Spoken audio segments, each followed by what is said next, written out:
Ladies and gentlemen, this nation's prisons are really struggling bad with COVID. COVID has been bad in the prison system since the very beginning.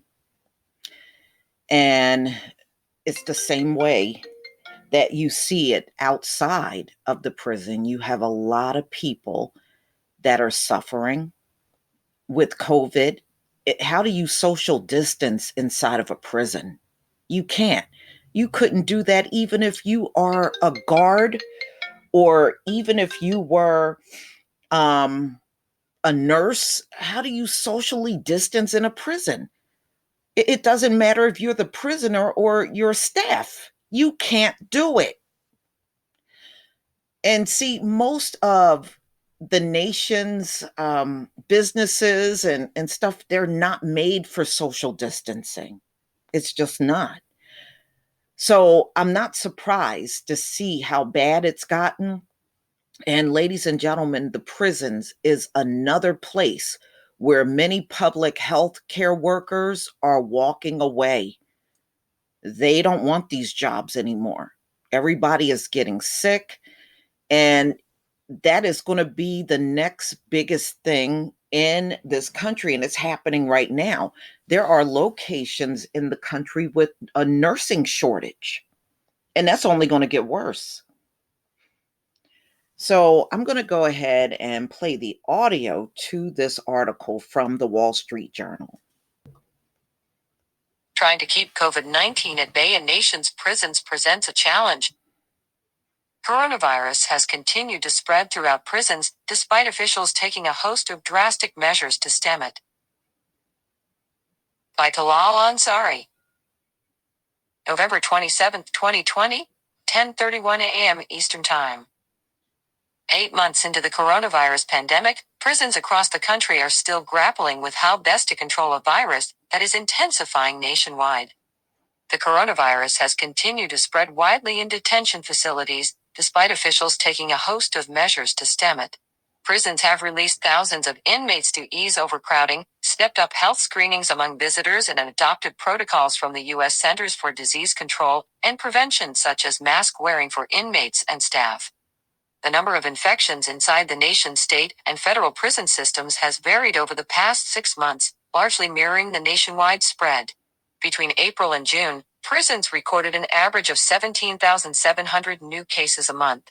That climbed to more than 30,000 new infections a month in July and August, before dipping slightly in September to 25,031 and 26,290 in October, according to the COVID Prison Project, a group made up of interdisciplinary public health scientists from universities around the country tracking the virus's spread in correctional facilities.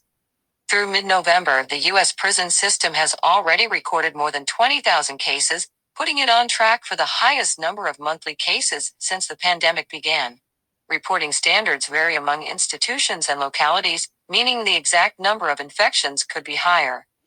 Health experts worry that COVID-19, combined with flu season, could soon overwhelm prison health resources. Prisons are going to continually be tested, with multiple COVID introductions, until we get this thing under control, said Zinzi Bailey, a social epidemiologist at the University of Miami's Miller School of Medicine. Limiting those introductions, or the ways in which a virus enters an enclosed environment like a prison, is a focus for prison officials. Court documents show the transfer of 121 inmates may have been to blame for a severe outbreak over the summer in California's San Quentin State Prison, in which approximately 75% of inmates caught the virus. The California Department of Corrections and Rehabilitation in August mandated that all prisoners transferred between institutions complete a quarantine. Some prisons without cases are conducting random testing of inmates and mandatory testing of all staff every 2 weeks. At facilities with increasing cases, staff is tested weekly and movement between housing units is limited as much as possible. A recent outbreak at the Utah State Prison in Draper is believed to have been caused by a visiting medical professional, according to a prison official. "We don't have the option of sending everybody home," said Mike Haddon, executive director of the Utah Department of Corrections. Early in the pandemic, to reduce risk, some prison systems sent low-level offenders and elderly or sickly inmates home. California released more than 21,000 people, resulting in the lowest prison population in decades, said spokeswoman Dana Simas. But not all elderly and ill patients have been granted release.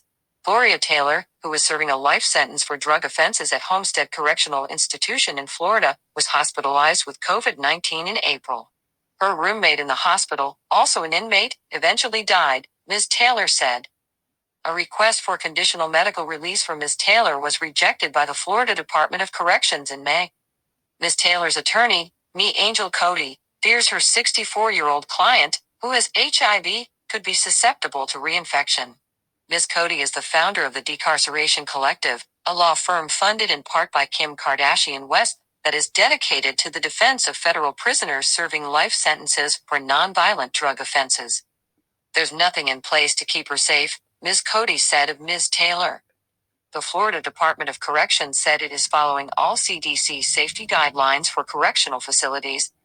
Even with mitigation measures in place, more than 212,000 inmates in the U.S. have contracted the virus since the pandemic began, according to the COVID Prison Project, which compiles data from prison systems in all 50 states and Puerto Rico, the Federal Bureau of Prisons, and U.S. Immigration and Customs Enforcement, along with a number of jails.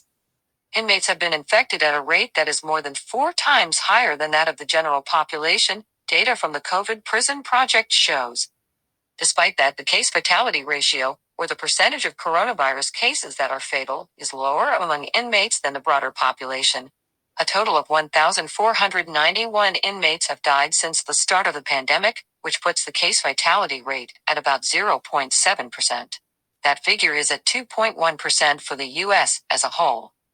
Lauren Brinkley Rubenstein, an assistant professor of social medicine at the University of North Carolina at Chapel Hill and co-founder of the COVID Prison Project, said this is partly attributable to demographics.